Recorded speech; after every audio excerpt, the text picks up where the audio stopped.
मेरे प्यारे दोस्तों, मैं कर्णवीर एक बार पुनः आप सबों का अपने YouTube चैनल साइंस स्पेशल पे स्वागत करता हूं।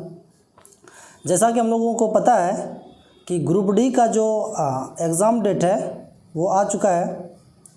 वो हम लोग का 23 फरवरी से कई चरणों में होगा। तो ग्रुप डी का जो सिलेबस है उसमें से साइंस एक अहम किरदार निभाता है। साइंस से बहुत सारे क्वेश्चन आते हैं, लगभग 25 से 30 क्वेश्चन आते हैं और हम लोग यहाँ पे साइंस को क्लियर करेंगे। फर्स्ट ऑफ ऑल हम लोग आज फिज़िक्स के हर एक टॉपिक को एक एक दिन करके देखेंगे और फिर अगले दिन उस टॉपिक से रिलेटेड जितने भी क्वेश्चंस पॉसिबल हैं, हो सकते हैं, उनको देखेंगे। और इसके बाद फिज़िक्स के जो भी न्यूमेरिकल्स हैं उसको भी हम लोग देखेंगे। तो आज हम लोग फिज़िक्स स्टार्ट करेंगे। आज को जो हम लोगों का टॉपिक है, आज का टॉपिक है मेज़रमेंट।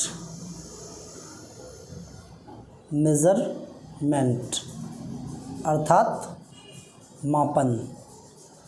इस टॉपिक के अंतर्गत हम लोग बहुत सारे क्वेश्चंस को सॉल्व करेंगे, जैसे कि जितना भी मतलब राशि है उसका जो मात्रक है उनको देखेंगे। उसके बाद हम लोग इसका डायमेंशनल फार्मूला, विमाएं सूत्र है वो कैसे निकालते हैं वो हम लोग देखेंगे। तो आइए इसी क्रम को आगे बढ़ाते हुए हम लोग मेज़रमेंट भी देखते हैं। मेज़रमेंट एक्चुअल में है क्या, मापन है क्या। तो फर्स्ट ऑफ ऑल हम लोग देखेंगे कि मापना किसको है, अर्थात राशि यानी क्वांटिटी। देखिए ये होता क्या है, क्वांटिटी। राशि क्या होता है? राशि वे जिन्हें हम लोग संख्या के रूप में निरूपित कर सकते हैं वो सभी राशि कहलाती है, क्वांटिटी कहलाता है। जैसे किसी चीज़ का जनसंख्या है, भार है, कुछ जिसको कि हम लोग अंकों में निरूपित करते हैं, संख्या के रूप में निरूपित करते हैं, वो सभी राशियां हैं। ठीक है। दूसरा देखते हैं हम लोग भौतिक की राशि। भौतिक राशि क्या है? भौतिक राशि अर्थात फिजिकल क्वांटिटी। ये क्या है भाई?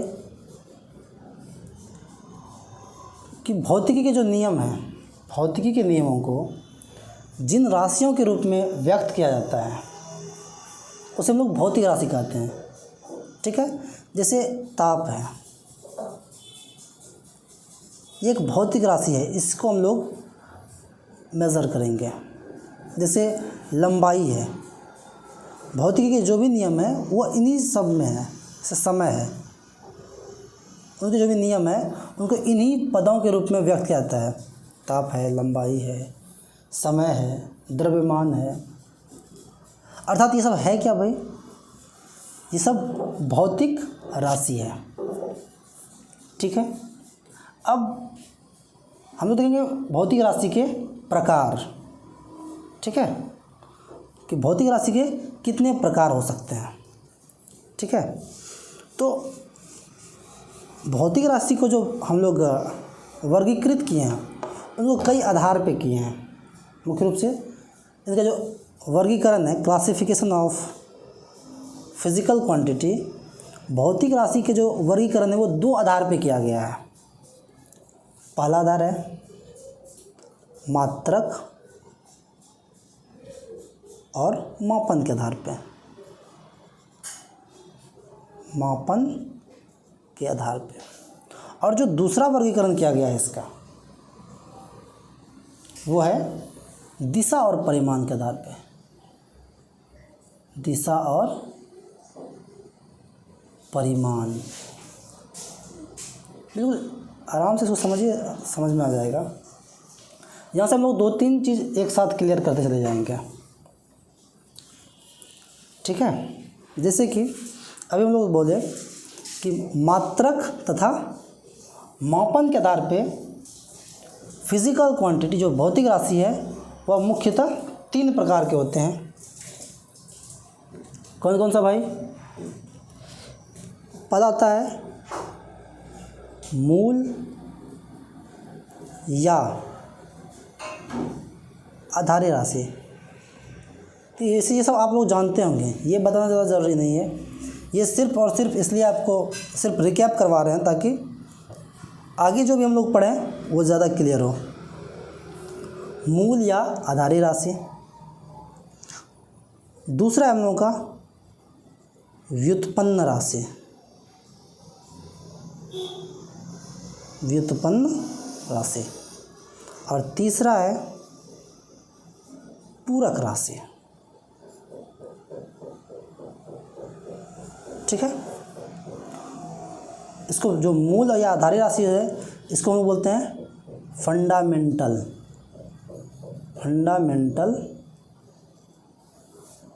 क्वांटिटी। ये होता है डेराइव्ड क्वांटिटी, और ये हम लोगों का सप्लीमेंट्री क्वांटिटी।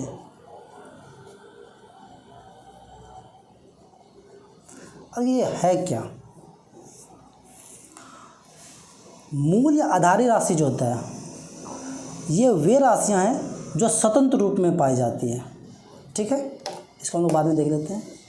जो स्वतंत्र रूप में होती है उसको हम लोग बोलते हैं मूल या आधारी राशि। जैसे समय, ये इंडिविजुअल है, इसके निरूपण में किसी और राशि का मुझे मदद का आवश्यकता नहीं है। जैसे लंबाई हो गया, ये स्वतंत्र है, इंडिपेंडेंट है। ये द्रव्यमान हो गया, ये सब मूल या आधारी राशि कहा जाता है। ठीक है, प्रारंभ में यही 3 मूल राशि मतलब था, लेकिन बाद में मूल राशियों की जो संख्या है उसमें कुछ चीज़ और शामिल किया गया, और अभी मूल राशि का जो वर्तमान में संख्या है वो है 7। ठीक है, समय हो गया, लंबाई हो गया, द्रव्यमान हो गया, तापमान हो गया, ताप, ज्योति तीव्रता है, पदार्थ का मात्रा है।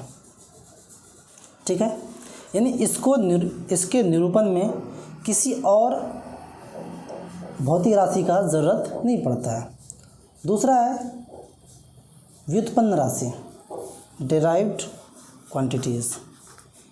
ये क्या है? ये इन्हीं मूल राशियों के मदद से निकाले जाते हैं। यानी वे राशियाँ जो मूल या आधारी राशि के मदद से प्राप्त हों उन्हीं का व्युत्पन्न राशि कहलाता है। जैसे मान लीजिए हम बात करें क्षेत्रफल। क्षेत्रफल जब भी होगा तो वह लंबाइयों का गुणनफल है, वो 2 लंबाइयों का गुणनफल है। हम बात करते हैं जैसे घनत्व का, तो घनत्व बराबर क्या फॉर्मूला भाई? द्रव्यमान बटा आयतन, द्रव्यमान और आयतन। अर्थात द्रव्यमान ये मूल राशि है और आयतन जो है ये डेराइव्ड राशि है। यानी इन दोनों के मदद से मुझे घनत्व मिल रहा है, अर्थात ये व्युत्पन्न राशि। अर्थात हम लोग कह सकते हैं व्युत्पन्न राशि क्या है? वे राशियाँ जो मूल या आधारी राशि के मदद से प्राप्त हो उसको हम लोग व्युत्पन्न राशि बोलते हैं। ठीक है, अब पूरक राशि देखिए क्या है कि वे राशियाँ जो न तो मूल या आधारी राशि है और न ही व्युत्पन्न राशि है उसको हम बोलते हैं सप्लीमेंट्री या पूरक राशि। इसमें 2 चीज़ आता है, एक आता है आपका ठोस कोण, दूसरा आता है घन कोण। ठीक है, मुझे उम्मीद है कि ये आपको समझ में आ गया होगा। ये तो था हम लोगों का मात्रक और मापन के आधार पे। अब दूसरा बताए थे, अभी जस्ट चर्चा किए थे कि दिशा और परिमाण के आधार पे। दिशा और परिमाण के आधार पे ठीक है। तो दिशा और परिमाण जो है ये हो गया आपका डायरेक्शन, और ये हो गया आपका अमाउंट ऑफ क्वांटिटी,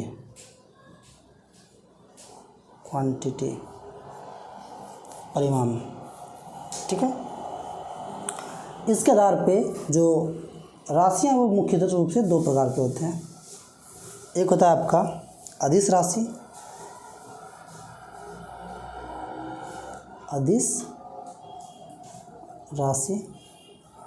और दूसरा आता है सदिश राशि।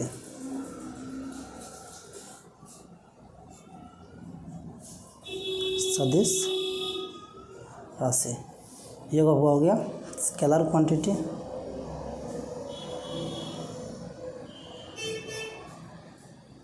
और ये हो गया आपका फैक्टर क्वांटिटी। अब हम लोग सिर्फ बेसिक देख रहे हैं, इसका उपयोग हम लोग देखेंगे। अब देखिए अदिश राशि क्या होता है, जैसे कि नाम से ही पता चल रहा है अदिश, यानी जिसमें कि डायरेक्शन नहीं हो, सिर्फ और सिर्फ परिमाण हो। इसमें क्या होता है, केवल परिमाण होता है, दिशा नहीं होता है। इसमें वे राशियाँ जिसमें केवल और केवल परिमाण हो, दिशा नहीं हो, उसको लोग बोलते हैं अदिश राशि, ठीक है। जैसे द्रव्यमान हो गया, दूरी हो गया, चाल हो गया, ये सब क्या है, ये सब अदिश राशि के अंतर्गत होता है। जबकि सदिश राशि क्या है, ये वे राशियाँ हैं जिसको निरूपण के लिए परिमाण और दिशा दोनों का आवश्यकता पड़े, उसको हम बोलते हैं सदिश राशि या वेक्टर क्वांटिटी। जैसे विस्थापन हो गया,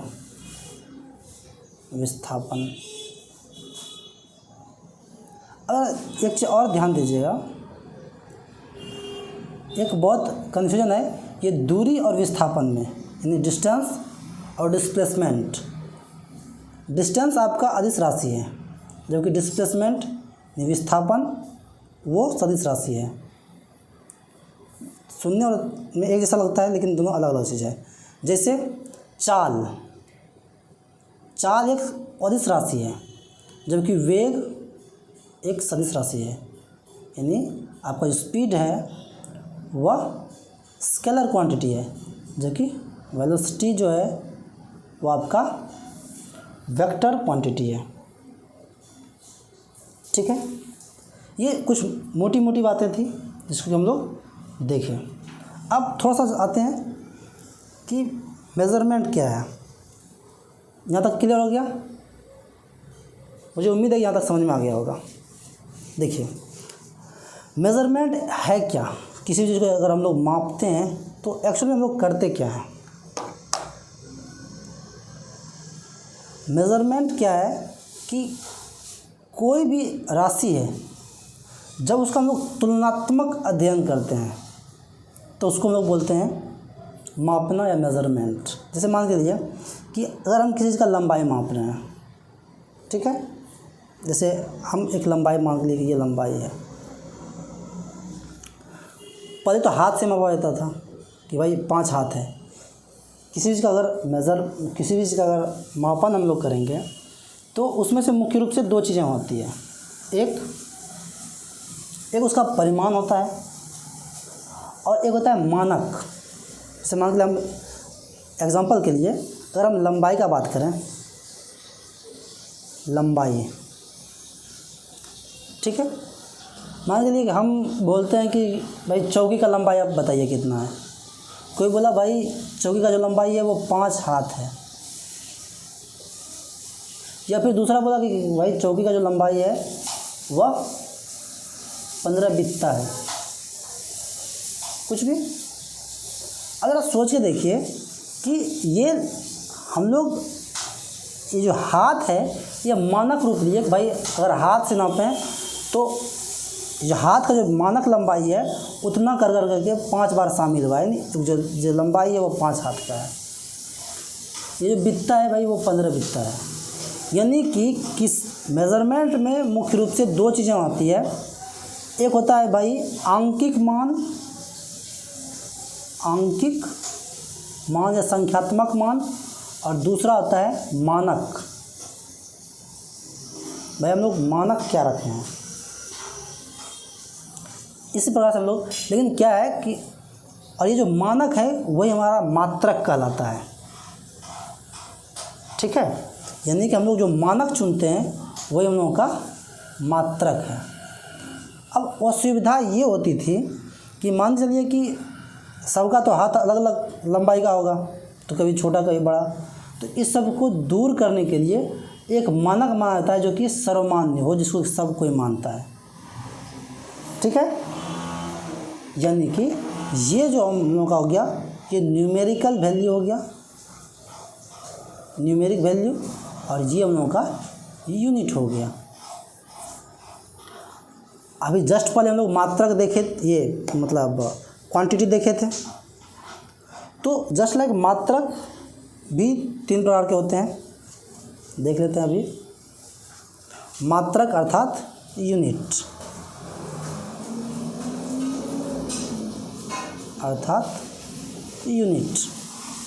मात्रक जैसे कि हम लोग का अभी राशि देखे थे, वैसे ही मात्रक भी देखेंगे। मात्रक 3 प्रकार के होते हैं, फंडामेंटल यूनिट, डेराइव्ड यूनिट और सप्लीमेंट्री यूनिट। तो पहले फंडामेंटल यूनिट देख लेते हैं। फंडामेंटल यूनिट, तो भाई जो फंडामेंटल क्वांटिटी था, जो मूल राशि थी, उसको मापने के लिए जो यूनिट लगाते हैं वो हम लोग का फंडामेंटल यूनिट है। जैसे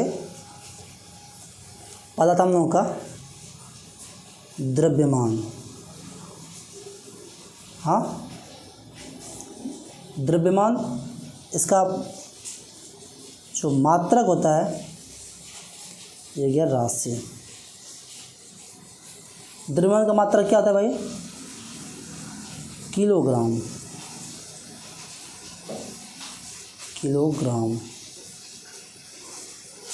ठीक है, इसको लोग संकेत के रूप में लिखते हैं केजी।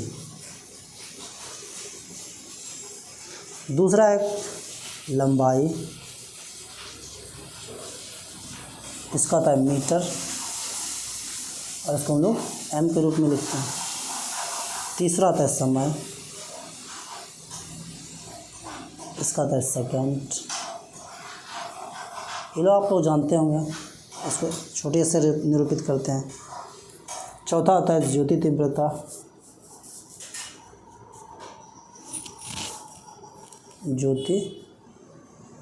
ज्योति तीव्रता, इसका मात्रक होता है कैंडेला, सीडी। पांचवा होता है विद्युत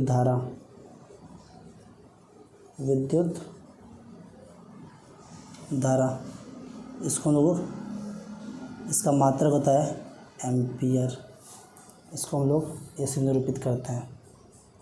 छठा होता है ताप, इसका मात्रक होता है केल्विन, इसको कैसे निरूपित करते हैं। और सातवां होता है पदार्थ की मात्रा,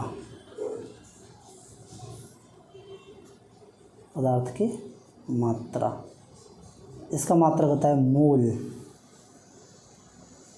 और इसको निरूपित करते हैं MOL से। तो ये 7 हम लोगों का फंडामेंटल क्वांटिटी है, और ये 7 जो फंडामेंटल क्वांटिटी का जो मात्रक होता है वो फंडामेंटल यूनिट कहलाता है। कोई दिक्कत? बिल्कुल। अब नेक्स्ट देखते हैं व्युत्पन्न राशि या डेराइव्ड। जैसे डेराइव्ड यूनिट हम लोग देख चुके थे, 2 होते थे, जो सप्लीमेंट्री यूनिट होते थे 2 होते थे। एक था मेरा ठोस कोण और दूसरा था घन कोण। ठीक है, ठोस कोण का जो मात्रक है वो कहलाता है रेडियन, RAD। और जो घन कोण का था वो उसका मात्रक होता है स्टेरेडियन, स्टेरेडियन।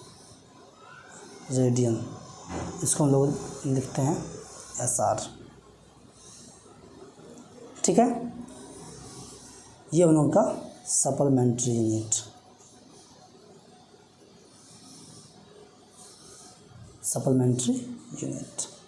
तो और अब हम लोग देखेंगे डेराइव्ड यूनिट। उसको एक बार देख लीजिए, आसान है, बहुत आसान। उसके बारे में थोड़ा सा देख भी लेते हैं कि जैसे डेराइव्ड यूनिट क्या होता है। जैसे हम लोग लिखे राशि देखे थे, क्षेत्रफल है, किसी का भी क्षेत्रफल हो, तो क्षेत्रफल में चाहे वो आयत का हो, वर्ग का हो, त्रिभुज का हो, तो उसमें दो लंबाई होगा, अर्थात लंबाई गुना लंबाई होगा, लंबाई चौड़ाई। तो ये जो लंबाई है और ये जो चौड़ाई है, ये दोनों तो एक ना एक लंबाई ही है। तो इसका जो मात्रक होगा, लंबाई का मात्रक क्या भाई, मीटर, और चौड़ाई जो है वो भी तो एक लेंथ ही है, उसका मात्रक मीटर। इसका क्या होगा यूनिट भाई, मीटर स्क्वायर। ये हो गया व्युत्पन्न मात्रक। जैसे हम लोग लिखें वेग, वेग क्या भाई, विस्थापन बटा समय। गौर से देखिएगा, विस्थापन क्या है, एक लंबाई है, और लंबाई का मात्रक क्या था भाई, मीटर, और समय का मात्रक सेकेंड। ये क्या आ गया भाई, मीटर प्रति सेकेंड। उस तरह आप दो तीन चीज़ और देख सकते हैं। समझ में आ गया, ये सब जो है वो लोगों का डेराइव्ड यूनिट है। ठीक है, आप बहुत चीज़ और भी देख सकते हैं। अभी हम लोग क्या क्या देखें, जितने भी फिज़िकल क्वांटिटी थे उसको देख लीजिए, उसके मात्रक को देख लीजिए। अब देखते हैं मात्रकों की पद्धति। यहाँ से कभी कभी क्वेश्चन पूछा जाता है, मात्रकों की पद्धति, सिस्टम ऑफ यूनिट। देखिए क्या है कि मात्रकों की मुख्यतः चार पद्धतियाँ जो कि चर्चित है। फर्स्ट ऑफ ऑल है MKS पद्धति, MKS सिस्टम। थोड़ा शॉर्ट में बोल रहे हैं, फटाफट देखिए। MKS यानी ये हो गया आपके लंबाई के लिए, ये हो गया द्रव्यमान के लिए, और ये हो गया समय के लिए। अर्थात MKS मीटर, किलोग्राम और सेकेंड। मीटर, किलोग्राम, सेकेंड, ये होता है MKS सिस्टम। इसी सिस्टम को मीट्रिक सिस्टम भी कहा जाता है, मीट्रिक पद्धति। यानी MKS सिस्टम जो है इसको हम लोग मीट्रिक पद्धति भी कहते हैं। दूसरा है आपका CGS पद्धति, यानी लंबाई के लिए सेंटीमीटर,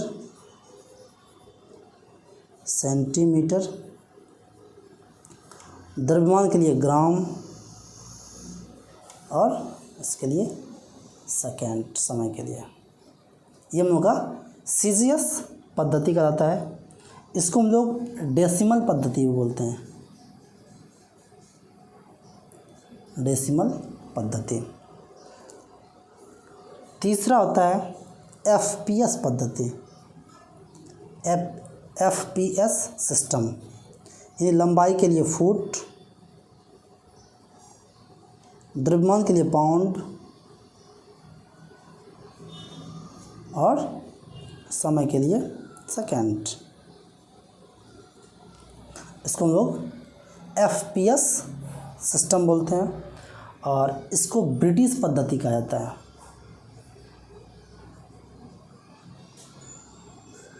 ब्रिटिश पद्धति।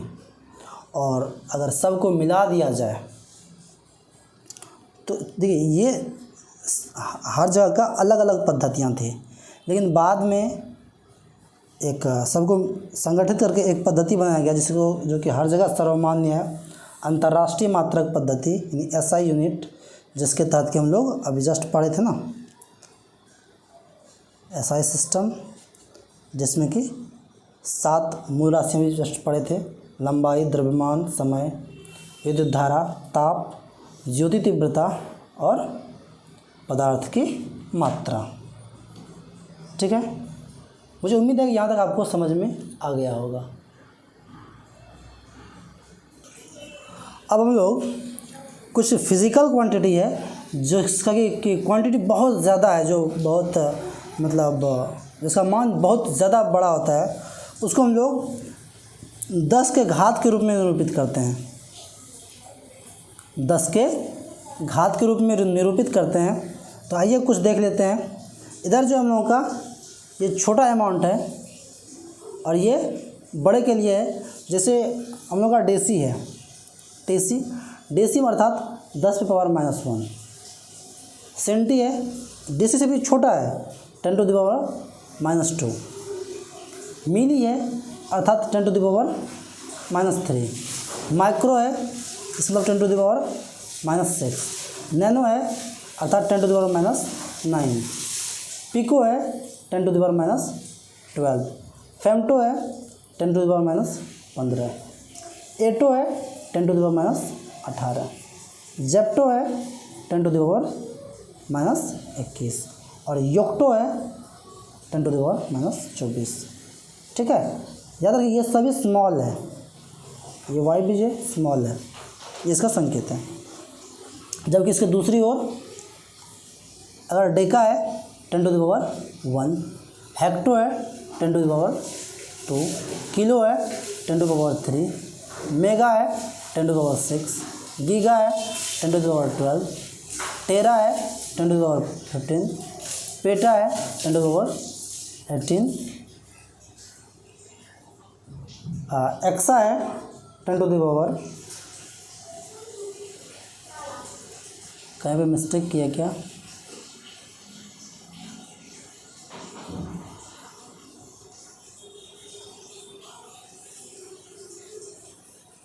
सॉरी, यहाँ पे गीगा में 9, टेरा 12, पेटा 15, एटा 18, ये 10⁻21 और ये 10⁻24। ये जो है हम लोगों का ये सभी कैपिटल होगा, सिर्फ हेक्टो और डेका को छोड़ के। एक और यहाँ ध्यान देने वाली बात ये है कि कभी कभी कन्फ्यूजन के लिए हम लोगों को ये दिया जाता है, जैसे कि ये है 10⁻⁻1, अगर ऐसा नहीं रहे बाय द वे तो इसको हम लोग 1/10 भी लिख सकते हैं, इसको 1/10⁻2 भी लिख सकते हैं, इसको 1/10⁻3 भी लिख सकते हैं। इस तरीके से आप समझ लीजिएगा। जैसे कि कई बार क्वेश्चन पूछा गया क्वेश्चन है, जैसे मान के अगर कह देगा कि एक माइक्रोमीटर बराबर बताइए, माइक्रोमीटर तो दो चीज़ें दे सकती है। अगर रहेगा 1/10⁻6 मीटर, ये भी सही है, या फिर अगर 10⁻⁻6 मीटर, ये भी सही है। या तो ये रहे या फिर ये रहे। अगर दे दिया नैनोमीटर तो 1/10⁻9 ये भी सही है और 10⁻�9 मीटर ये भी सही है। ठीक है, इस बात को आप लोग ध्यान में रखिएगा। ठीक है, अब नेक्स्ट चलते हैं। इसके बाद अच्छे से देख लीजिए और इसको उतार भी लीजिए। नेक्स्ट हम लोग देखेंगे डायमेंशनल फार्मूला। अब हम लोग देखेंगे dimensional formula of physical quantity, dimensional formula of physical quantity, यानी विमा सूत्र। विमा सूत्र देखिए भाई, विमा सूत्र होता क्या है उसके बाद देख लेते हैं कि जो भी भौतिक राशि है उसको मूल मात्रक के रूप में जब हम लोग निरूपित करते हैं, वो हम लोगों का उस भौतिक राशि का विमा कहलाता है।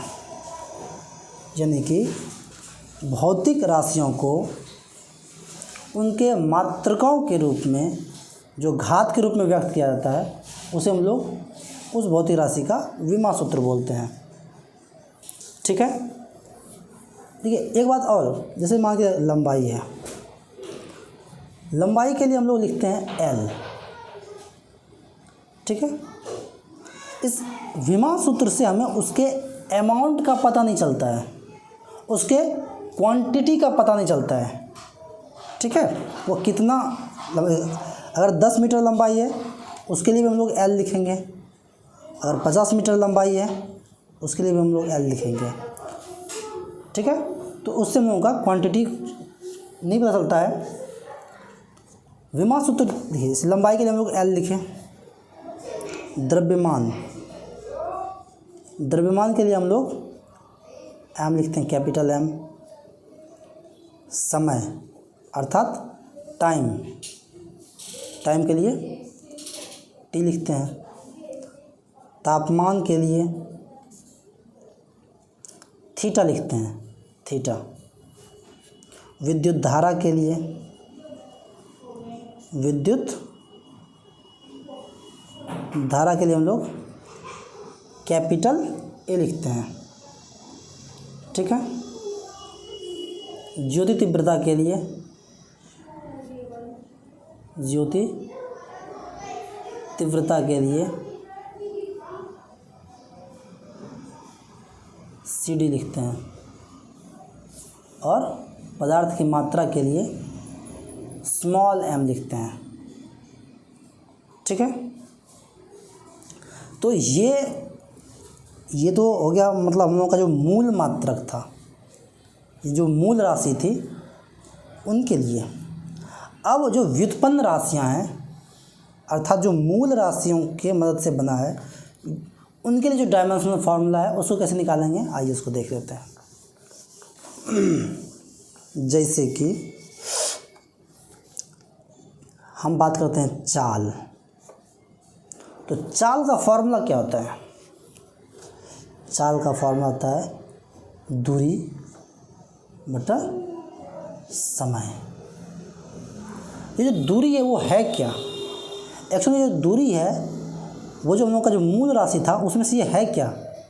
एक लंबाई होगी, दूरी क्या है? एक लंबाई है, और लंबाई के लिए हम लोग एल लिखते हैं, बटा समय अर्थात टी। तो इसको हम लोग लिख सकते हैं एल और टी टू द पावर -1। चूँकि इसमें द्रव्यमान है नहीं तो आप इसका ये लिख सकते हैं, या फिर इसको कई जगह ऐसा भी लिखा जाता है m0 l t-1, अर्थात m इसमें है नहीं, l है और t नीचे है तो -1। ठीक है। जैसे हम लोग लिखते हैं वेग। वेग क्या है भाई? विस्थापन, विस्थापन बटा समय, अर्थात विस्थापन क्या है? एल है। सेम चीज़ इसको हम लोग क्या कहते हैं? m0 l t-1। कोई दिक्कत? त्वरण, त्वरण क्या है? वेग में परिवर्तन का दर, यानी वेग का अंतर, वेग का अंतर बटा समय। इसका क्या होता है भाई? वेग का अंतर, ये तो अभी जस्ट वेग निकाल चुके हैं, क्या है भाई इसका? l t-1 और बटा फिर t, तो हम लोग क्या लिखते हैं? l t-2। या फिर इसी को लिखा जाता है m0L_t-2, ये त्वरण के लिए। कोई दिक्कत? जैसे हम लोग बात करेंगे बल, F बराबर ma, अर्थात द्रव्यमान गुना त्वरण, द्रव्यमान गुना त्वरण। त्वरण का तो अभी जस्ट हम लोग पढ़ चुके हैं, यानी m इंटू L_t-2, हो गया mL_t-2। कोई दिक्कत? बिल्कुल। तो आप निकाल सकते हैं कार्य बराबर क्या था भाई, Fs, यानी बल गुना विस्थापन, बल गुना विस्थापन। अरे बल का तो अभी जस्ट आप देख चुके हैं, mL_t-2 इंटू विस्थापन, ये तो लेंथ है अर्थात L, कह सकते हैं m तो एक ही था, एक ही रहा, L यहाँ भी है, यहाँ भी है, L²t-2। कोई दिक्कत? बिल्कुल। तो इस प्रकार से हम लोग डायमेंशनल फार्मूला भी लिख सकते हैं, बशर्ते उसके लिए क्या रिक्वायरमेंट है, आपको अगर किसी भी फिजिकल क्वांटिटी का फार्मूला आपको पता है तो आप उसका डायमेंशनल फार्मूला बहुत ही इजी वे में लिख सकते हैं। मुझे उम्मीद है कि ये आपको समझ में आ गया होगा। बावजूद अगर इसको समझने में आपको कोई परेशानी है तो आप मैसेज कर सकते हैं, और इस टॉपिक से रिलेटेड जो भी क्वेश्चंस हैं उसको हम लोग कल मतलब नेक्स्ट डे करेंगे इसी चैनल पे। नेक्स्ट डे इसी चैनल पे उसके क्वेश्चन आंसर को करेंगे, तो आप इस चैनल को सब्सक्राइब कर लीजिए। अपना चैनल है साइंस स्पेशल। तब तक के लिए अपना ख्याल रखिए। धन्यवाद।